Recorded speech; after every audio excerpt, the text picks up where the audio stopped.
Due to the 8 qualities that we talked about in the previous videos, and the fact that there's Jaimini's second strength, which is Mercury, Jupiter, and the Lord of the sign, strengthening the sign, we basically get a behavior that is going to be the basic behavior of every planet. Okay, so each planet is going to basically do the similar thing all the time, though to greater or lesser degrees.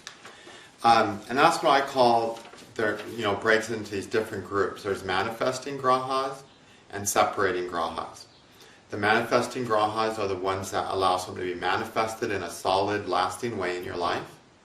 That's Jaimini's second source of strength. Mercury, Jupiter, and the Lord of the Rashi influencing the Rashi.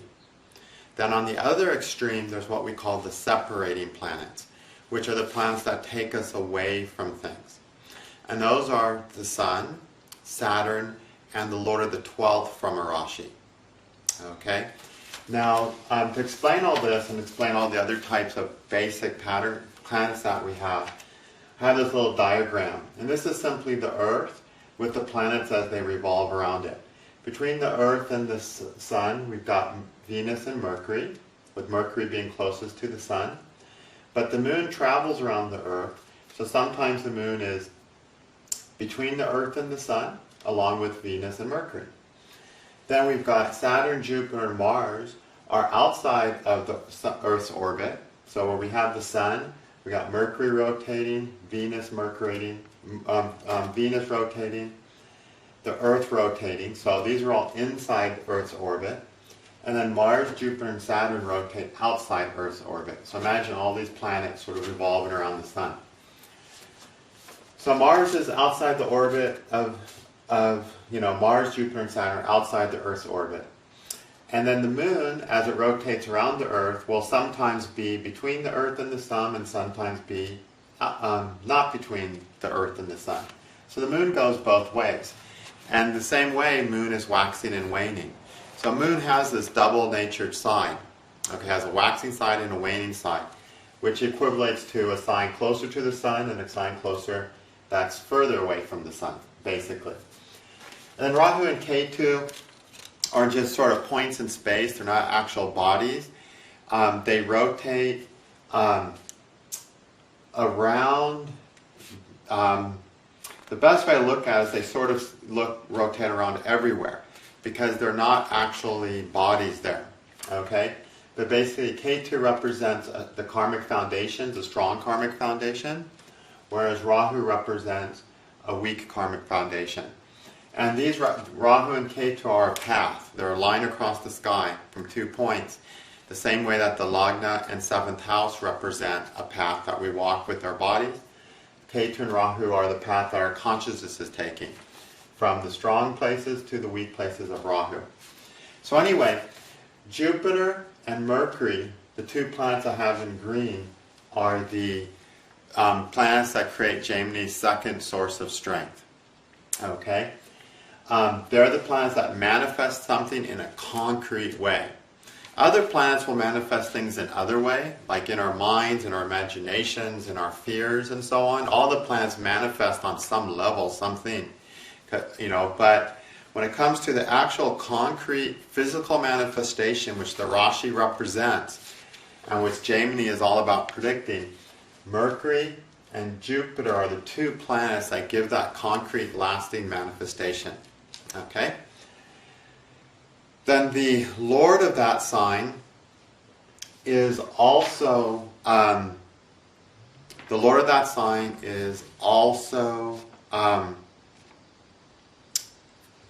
manifesting planet. Okay, it gives birth to that sign and it helps maintain that sign. So if it's Rashi aspecting or conjunct that sign will do better. So that's Jaimini's first source of strength. The very opposite that, the other extreme, is the separating planets, which are the Sun and Saturn, the 2 most outer side. You'll see that Jupiter and Mercury are the 2, it's kind of like from the Earth, count Earth as 1, 2, 3, the 4th planet from the Earth, counting the Earth as 1, 2, 3, 4, 4th planet from Earth. Saturn and Sun are the 5th planets, but they're the same far removed from Earth. Okay? on either side of the Earth's orbit. These planets separate us from things, which means they take us away from things. However, they take us away from things for very different reasons. Saturn takes us away from things to show us, to help us find that thing we want to have externally within ourselves. Saturn takes us away from things because we're not finding happiness with those things, because we can't have happiness with them because we aren't happy with that part within ourselves. And if we're not okay with something within ourselves, we don't have something within ourselves, we can't have it from something external.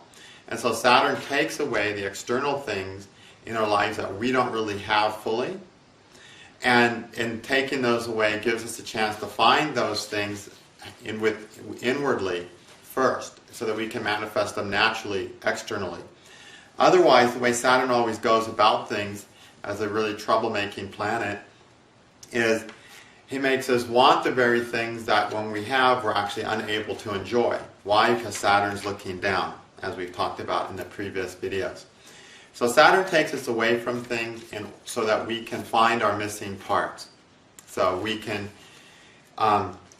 fix our inner lacks, repair our psychological complexes, and basically grow psychologically. Okay? And even the things Saturn that we're involved with that's influenced by Saturn, we're never able to be fully happy with those things because we don't have that happiness within ourselves. So it's just a matter of time before we are separated from that thing because it's not really innate to us. Okay? So Saturn takes us away because we don't have something. And we can only have what we have within ourselves. The Sun takes us away from something because of the great thing that we want to become. Okay? So the Sun wants to become its best, most perfect thing. And the Sun is the solitary planet. He's number one. He's the one thing. So the Sun is us becoming the one thing that we most essentially are.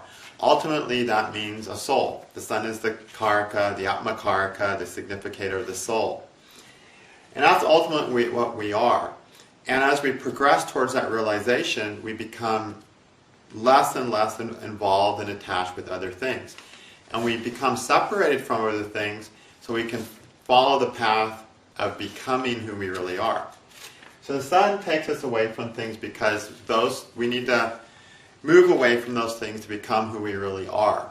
And we make sacrifices to the Sun. We sacrifice those things so that we can become truly who we really are. Is basically what happens with the Sun.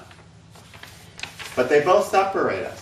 The Sun because of who we're becoming, the greater person who we're becoming, and Saturn due to the weaknesses that we have within us that we need to overcome, but which we can only work out on our own. Okay? And that other things will just serve to hurt us, to help us remember the pain that we need to work through on our own. So Saturn and Sun separate us from things, but for very different reasons. Usually when we get separated from things by Saturn, it's because we're very unhappy with those things, or those things leave us, or leave us in a way that leaves us feeling with a lack of validation.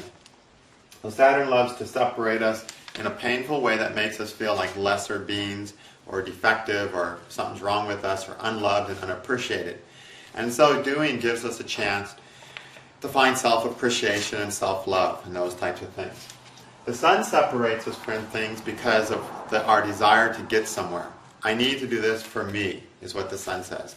And by me, it doesn't mean it's narrow, egocentric self, but me in the bigger picture of what I really need to become. So there's the separation caused by the Sun is usually a separation that we oftentimes initiate because of where we need to be, because of what we need to become. Okay? Then the 12th Lord is also a separating factor. So the 12th Lord from any sign is a separating factor of the sign it's 12th from. And that's because everything in life is a give and take. Okay? The 12th Lord is, to get the 12th Lord, you have to use up the second Lord, the second house from it basically. You use that up. And the 12th house is the house of loss, of course. So it gives us loss and separation. It's the Lord that lets us complete something and resolve something. And in completing and resolving that thing, we're able to move on to the next thing. So the 12th Lord is what completes that cycle. Finish it, resolves it. At which point there's no more of a karmic burden with that thing. It's resolved, it's completed as it's meant to be completed. The karma's been expunged to that thing at this time, and so it separates us from those things. And it usually separates us from those things in a natural way, meaning a way that we just don't feel attached to it anymore. Okay? We might even start feeling apathetic about it because we just don't have all those strings attached to it anymore, because the karmic reasons for that thing being in our life, the things we need from it to make us happy, and the things that we need from it to suffer from, to burn our painful karmas, those have all been expunged. Those good and bad karmas have been expunged related to that thing. So we naturally develop a healthy, peaceful, detached attitude about it. So it's generally not a painful separator. What is the very painful separator is Saturn. Because Saturn removes the things from us that tell us our deepest fears about ourselves. The worst things about ourselves that we don't want to hear are the things we have to cope with when Saturn separates something from us. And we're usually not really ready to acknowledge those weaknesses within ourselves. So when Saturn causes a separation, we feel a lot of pain. Okay? So, but those three factors will cause us to be separated from things. All right? Okay, then there's Rahu and Ketu as a pair. Okay? Rahu and Ketu represent our karmic path, basically, where we're karmically strong Ketu and karmically weak Rahu. So the things influenced by Ketu are where we're karmically strong. I mean, we have a strong karmic foundation with that thing. As a result, that can be a strong foundation and anchor in this lifetime. Okay? If Ketu's not going to initiate things, he's not going to make things get started, he's not going to manifest things. That's for the manifesting planets that create the first source of strength. But the things that are manifested, if those things are influenced by Ketu, they become a more solid, secure thing in our life.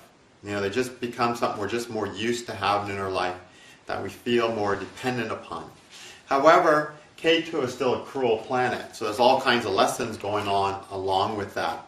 But Ketu does not destroy things or end things or any of that kind of stuff. He creates a karmic foundation for something, but a karmic foundation where we have a lot to learn about ourselves. Okay? Because it is a cruel planet. And the cruel planets always they're cruel, they're hard because they teach us lessons that we have to learn about ourselves, that we don't want to really learn unless we get a little, poke in the back. And so it hurts a bit. Rahu indicates where we're karmically weak, where we do not have a strong karmic foundation, we do not have a strong innate understanding, we're sort of clueless about. So because of that, Rahu makes things prone to failure. Since there's not a strong karmic foundation, it's very prone to failure. Some astrologers consider Rahu a separating factor, and for the most part it also is a separating factor, but it's not really a separating factor like Saturn and the Sun are in the 12th Lord. It creates a weak foundation and it's prone to failure. Now failure in most cases means eventual separation. Okay? However, failure often means being in something that's just not working out the way you needed it to or hoped it would be. So you failed. And so often that's how Rahu is. If there's also another separating factor like the Sun or Saturn or the 12th Lord involved, then that failure is going to lead to separation. But if not, you're just not going to ever get that thing as good as you want it to be, but it won't end. So Rahu by itself is not going to be a separating factor, but it's going to be a failure factor. Okay? And oftentimes failure leads to separation. Most of the time it does.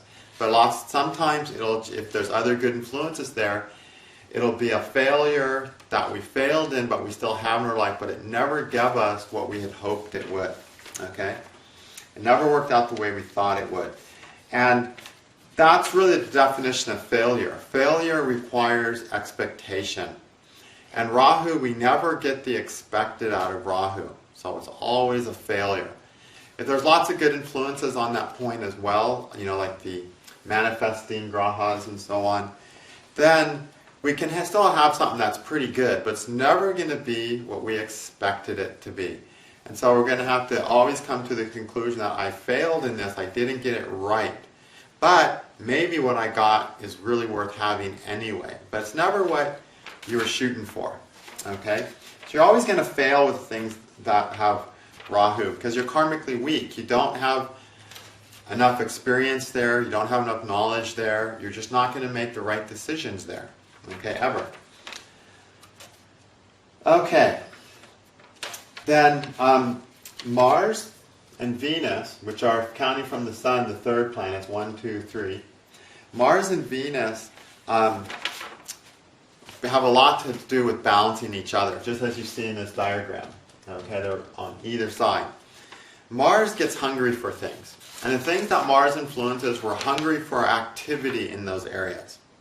Now, hungry for activity means we want to do something with those in accordance with what we think should be done. And not going into something with ideas as this is how it should be, this is what I think is right, sets us up for conflict right away. Because the world is just not going to happen in accordance with your ideas of how things should be, no matter how noble.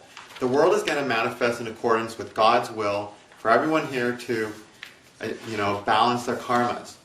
So that basically means half the things will work out the way they should, and the other half of the things in life will work out ways they shouldn't. And Mars gets really frustrated when things don't work out the way they should, because he's a fighter and he's always trying to fix things and make things work, and he looks up and he sees the best possible way for something to work. And he's hungry to make that thing happen and hungry for that activity.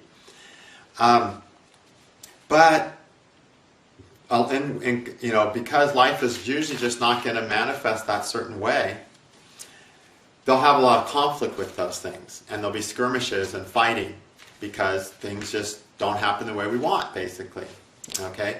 And Mars shows where we're pushing the hardest to make things the way we think they should be, or the way that we want, because we're hungry for it to be that way. Which means we're going to have a lot of conflict and fighting there. And the lesson with Mars is always to come to terms with the fact that we try to make things a certain way outside because we want to develop qualities inside. So ultimately Mars needs to go fight the internal battle. But his initial response is always to fight the external battle until he matures. But by the things he gets angry about and willing to fight for, that lets us see what we ourselves need to work on within ourselves. But Mars first wants to get that externally and fix those things out there instead of fixing the things in here. So he'll cause conflict with the signs that he's influencing. He'll fight for those things, but he'll also fight with those things. And there'll be a great expensive energy put out for those things. And that energy it can initiate things, it can make a person passionate and fiery about something, but it's too much energy to sustain. Mars represents quadrupeds, right? He's fast on the attack, fast on the escape, fast at getting that immediate thing done, but his staying power is not that good. Okay? So Mars doesn't serve to support a sign doing better. It just shows we're going to be hungry for that sign and for the things represented by a sign. We're going to put a lot of energy into those things, and we're going to experience a lot of conflict and frustration with those things. That will ruin our peace to some degree until we learn to start fighting that inner battle. Venus is contrary to Mars. Venus heals. Okay, Venus heals and fulfills. So Mars fights and is hungry. Venus heals and fulfills. So they're balanced. Mars is hungry. Venus fulfills Mars, so Mars is not hungry. Mars fights. Venus heals Mars. So if the sign is also influenced by Venus, that sign can do pretty fine, because Venus will be there to help heal the wounds of Mars. So yeah, a person's really opinionated about having things a certain way, Mars, but then they have this really kind, gentle Venus, so they go about it in a more Venusian way, in a way that cares about other people, that communicates with other people, that relates everything to other people, instead of just bullying everyone. So when Venus is also there, it's a good balance to Mars. Okay? And then Mars can get fulfilled. Then Mars' hunger can be fulfilled. Then Mars' exhaustion and wounds will be healed and nourished and fulfilled by Venus. Because Venus makes things healing, fulfilling, and nourishing, which is what Mars needs after that great expensive energy. Okay? Sometimes people have too much Mars, and they're do, act, and not enough Venus. And so they're never able to find fulfillment and comfort and healing in the things they achieve. They just do more, and they string themselves out until they're exhausted and beat. So Venus and Mars need to sort of work together. Now, Venus without Mars shows fulfillment that comes really easily. However, when that happens, a person oftentimes doesn't appreciate that fulfillment. And they can start feeling sort of blah about things. Because imagine living this decadent life where every 3 hours the dinner bell or the snack bell rings and you go to the dining room and there's this amazing spread of food there. Well, the first few days that's going to be amazing, right? But after a while, it's not even going to mean anything to you because you're never going to be hungry. You're always getting all this food and you're never even hungry, so you can't enjoy it. So Venus is there without Mars. There can be fulfillment, but we can't even enjoy it because we never had to work for it. We never had to fight for it. So Mars and Venus actually make things the best when they're both influencing. That's a really important point on astrology. When they are both there, that's when they give the best results. Because then Venus really appreciates the fulfillment it gets. You know, having somebody hand you a cold one when you're not thirsty isn't as fulfilling as somebody handing you a cold one when you are, you know, after you just went on a 20-mile run and you just want to drink anything that's cold and wet, right? So things that we're hungry for and we get fulfillment for are going to keep us involved the most and keep us lively and energized about it and passionate about it. Because that's what Venus and Mars jobs are to do. They're to keep us lively and interested with the sign. And that comes when we feel hungry and get fulfilled. When they want that thing and when we get it, it feels good. If the fulfillment just comes so easily that we never get hungry, or we're always feeling fulfilled, then that thing isn't really necessary.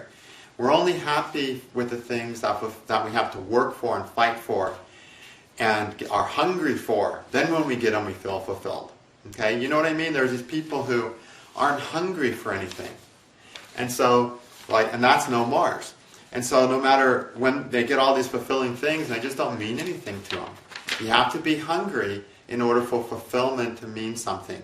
So you're going to be a lot more energized and passionate about the signs that Mars and Venus both influence. Okay?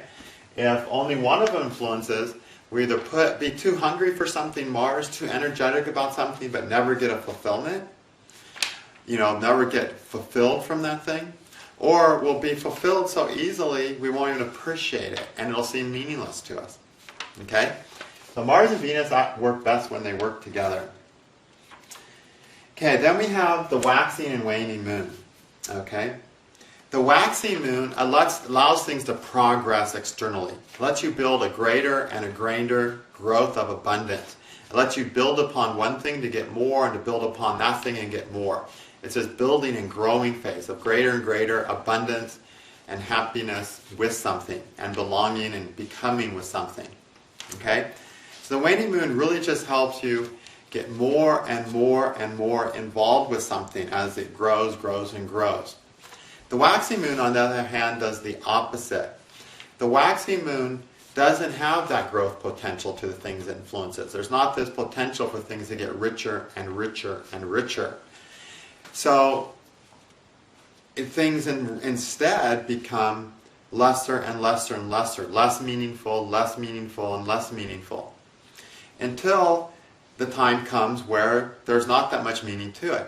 But while that thing is becoming less meaningful, the waning moon has to do with internal growth, with the person getting greater realizations about their true needs, which are spiritual needs.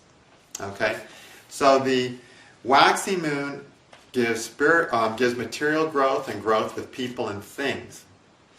The waning moon gives internal growth and psychological growth and spiritual growth. Okay? So it depends on what cycle you're on. Are you on a cycle of greater growth towards material fulfillment or greater growth towards psychological and spiritual fulfillment. That's the waning moon. And the things influenced by the moon will find that growth through. We're always going to get growth with the moon. Is it inner growth or outer growth? We have more problems with things. They don't they feel less and less right to us when the waning moon is there, because there's less and less growth. With waxing moon, things feel more and more right for us, more and more like who we are. And so that's considered a gentle planet that makes us feel happy. Okay, but the waning moon does the opposite. We feel less and less connected to something, less and less part of something. And that hurts. That little bit of separation of not being less a part of something hurts a bit. Okay? And that's why the waning moon is a cruel moon, basically. Okay? But the two extremes are the separating factors and the manifesting factors. Those are two huge extremes. Then there's the security we're going to get for something, which is the karmic foundation of Ketu versus the weak karmic foundation of Rahu. Where Rahu is influencing, you're never feeling secure. Whether things are good or bad, your mind is never solidly secure with something. Where Ketu is influencing, even if things are not that good, you're still going to feel secure in it. Okay? It'll still feel like home somehow. Still feel like the right place or safe place for you to be. Whereas Rahu always keeps you wondering. Okay? You're never feeling secure there. And so when Rahu gets threatened, when something that's influenced by Rahu also gets threatened by one of the other threatening planets, problems become much, much more severe than when that thing is influenced by Ketu. Okay?